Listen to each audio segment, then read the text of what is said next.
So we have talked about the step 1, 2, 3, 4, 5, 6, and 7 of the 9-step accounting cycle in the previous class. And then in this class, we're going to talk about the last 2 steps, which is basically closing entries and post-closing trial balance. So in the previous class, we already talked about financial statement. And financial statement is something that it is the end product that investors is going to receive from the firm. And then you may wonder, what else do we need to do? Isn't it just the finish of the accounting cycle? And the answer is no. We need to make 2 more steps, the closing entry and post-closing trial balance. So why do we need closing entries? Please think about this situation.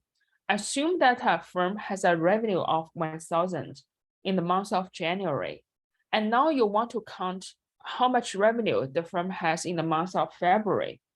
So do you start counting February revenue from 1,000, or do you start counting February revenue from 0?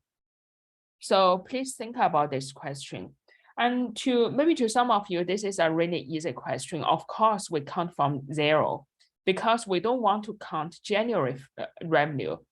This 1,000, this is the revenue for the month of January. And now if we're only interested in the revenue of February, we need to start counting from 0. We don't want to include the previous month's revenue. So, however, for accounting, so this may seem very straightforward. However, for accounting, there's a problem because the revenue, it is an account, it is an accounting account, and the balance of the revenue account at the end of January, it's going to be 1,000. So if we just keep using this account without doing anything in the month of February, the balance is going to be cumulative starting from 1,000. So which means that at the end of February, we're going to include the revenue, this 1,000 from the month of January as well. And if we don't do anything here, the February's revenue is going to be counted starting from 1,000, not 0. So that is the problem for accounting. So what do? We need to reduce the revenue account balance to 0 before we start the month of February. So that the account is prepared to counting the February revenue. So this is what we need to do. Basically, we need to reduce the revenue account balance to 0. And this kind of situation, it's not only happen for revenue, it also happen for expense.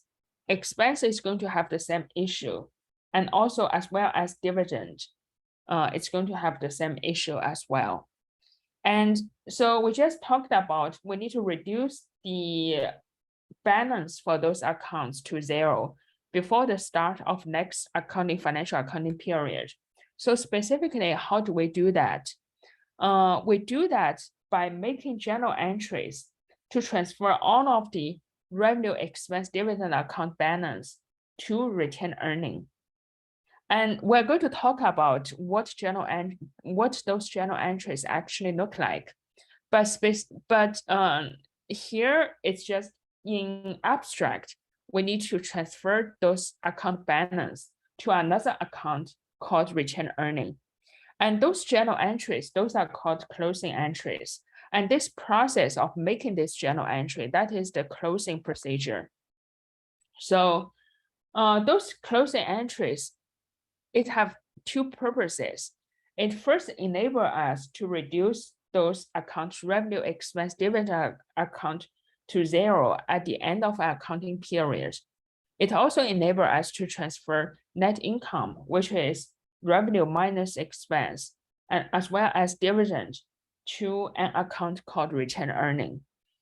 And then, so those kind of accounts, revenue, expense, dividend, which are closed out at the end of the financial reporting period, those are called temporary accounts.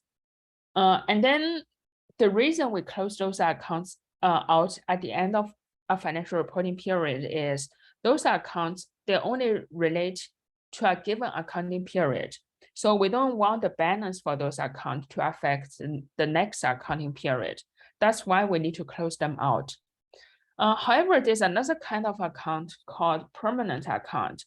Retained earning is one example of a permanent account, and actually all of the balance sheet accounts, those are permanent accounts. Permanent accounts, they are not closed from period to period. And we do want the balances for those accounts to be carried over to the next period. So the balances for those accounts, those are usually cumulative numbers. Those are carried over from one period to the next periods. And so we talked about closing entries in abstract just now. And you may wonder what those closing entries actually look like. So here are how those closing entries look like. Specifically, we have four kinds of closing. We have actually four closing entries. Whenever the firm is doing those closing procedure, the first closing entry that they need to make is they need to close out all of the revenue accounts to an account called income summary. Income summary is another kind of temporary account.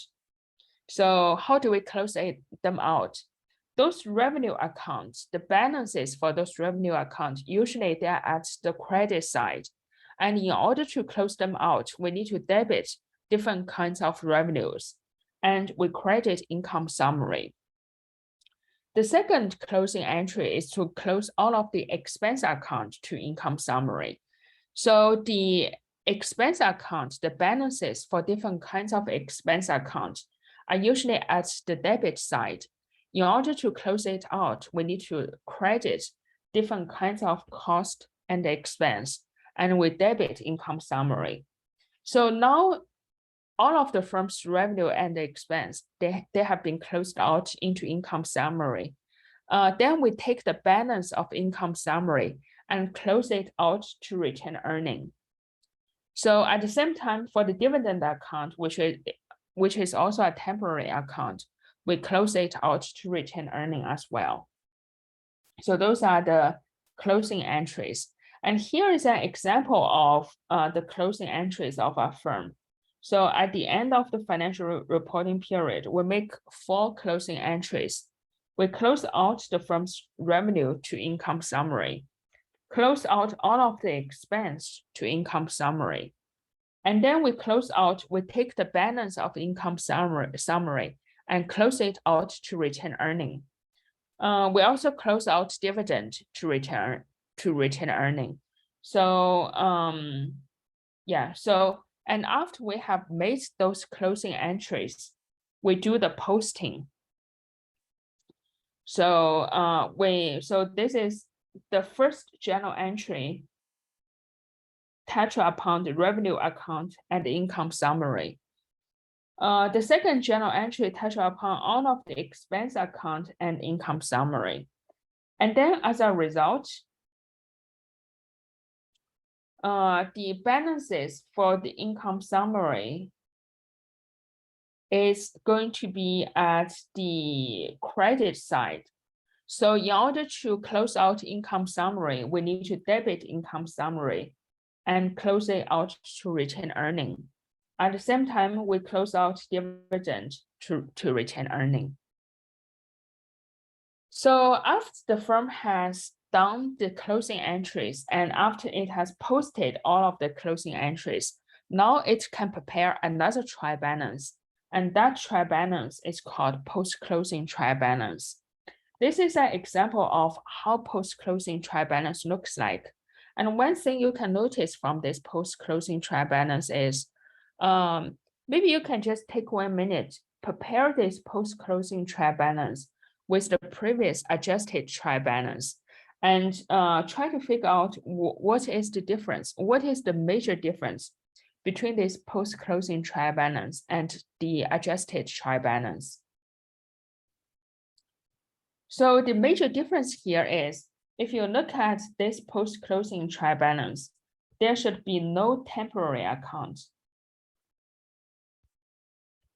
on this trial balance, because all of the temporary accounts should be closed out into retained earning.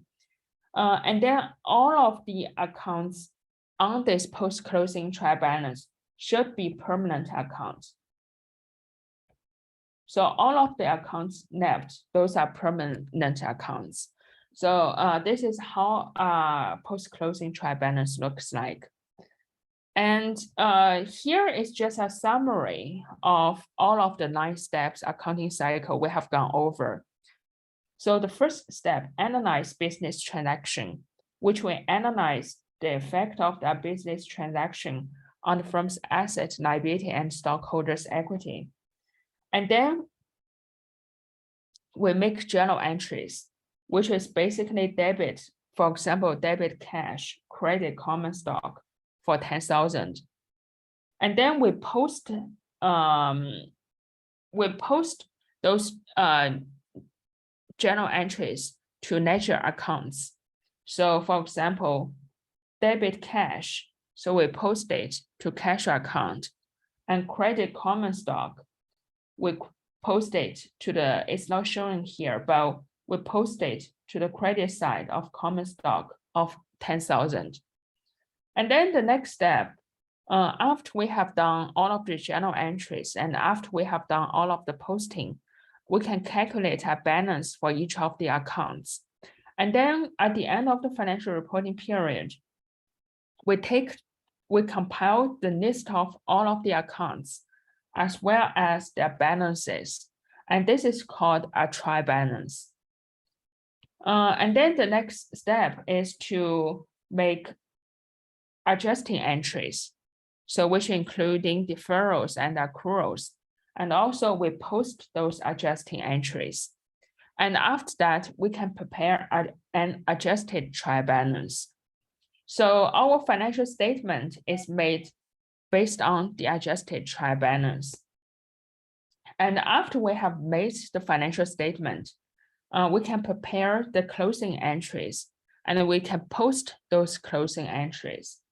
And then after we have posted the closing entry, we can prepare a post-closing trial balance, which includes only the temporary which include only the permanent accounts of the firm. There's not going to be any temporary account left. So those are basically the 9-step accounting cycle.